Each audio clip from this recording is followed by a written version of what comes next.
Manne du matin. L'Éternel garde les petits. Psaume 116, verset 6. Voilà un texte clé et l'explication de beaucoup de délivrances de Dieu. David, après ses victoires, aurait pu se considérer comme un chef, un homme qui avait conquis son rang par sa valeur et son courage. Mais il était petit à ses yeux, petit devant Dieu, du commencement à la fin de sa vie, dans la souffrance comme dans la gloire. Il n'a jamais oublié son humble origine, ses infirmités personnelles. Il a toujours su qu'il était l'objet d'une grâce souveraine et imméritée. Avant que Paul l'ait écrit, il savait que Dieu choisit les choses faibles et folles pour anéantir les choses fortes de ce monde. 1 Corinthiens 1,27. Et, comme l'apôtre, il savait que, lorsqu'il était faible et petit, il était vraiment fort. 2 Corinthiens 12, verset 10. Quelle est cette faiblesse? Ce n'est pas celle de la passivité, ni celle que donne le formalisme. Ce n'est pas celle que produit le péché ou qui est le fruit de la désobéissance à Dieu. Cette faiblesse, c'est la conviction que tout, absolument tout, est un don de la grâce de Dieu. C'est la connaissance véritable de soi-même. En tout homme, la nature propre tend à la révolte contre Dieu. Romains 8, 7. Les capacités humaines, sans la puissance et le contrôle du Saint-Esprit, sont même des obstacles à l'œuvre de Dieu. Être petit, c'est reconnaître les droits de Dieu sur tout notre être et toute notre vie.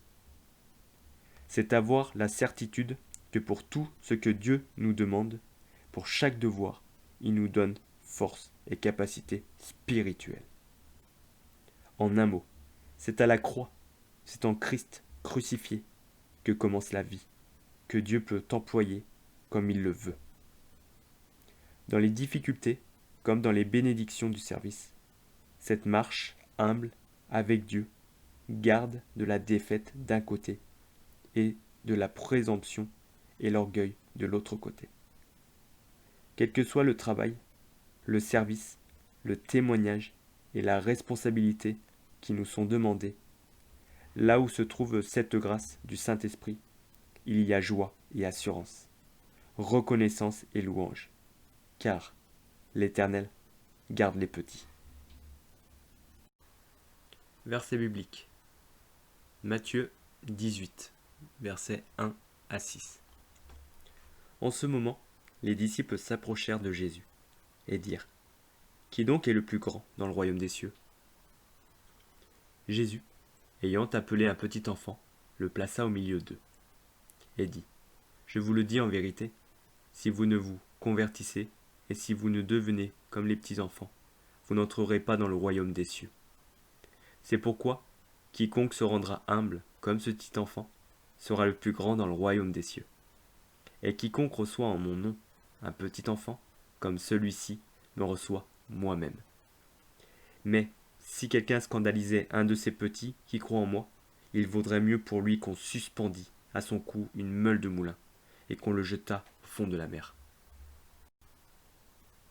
1 Corinthiens 1, versets 26 à 29. Considérez, frères, que parmi vous, qui avez été appelés, il n'y a ni beaucoup de sages selon la chair, ni beaucoup de puissants, ni beaucoup de nobles. Mais Dieu a choisi les choses folles du monde pour confondre les sages. Dieu a choisi les choses faibles du monde pour confondre les fortes. Et Dieu a choisi les choses viles du monde et celles qu'on méprise, celles qui ne sont point, pour réduire à néant celles qui sont, afin que nulle chair ne se glorifie devant Dieu. 2 Corinthiens 7, verset 6. Mais Dieu qui console ceux qui sont abattus, nous a consolés par l'arrivée de Tite,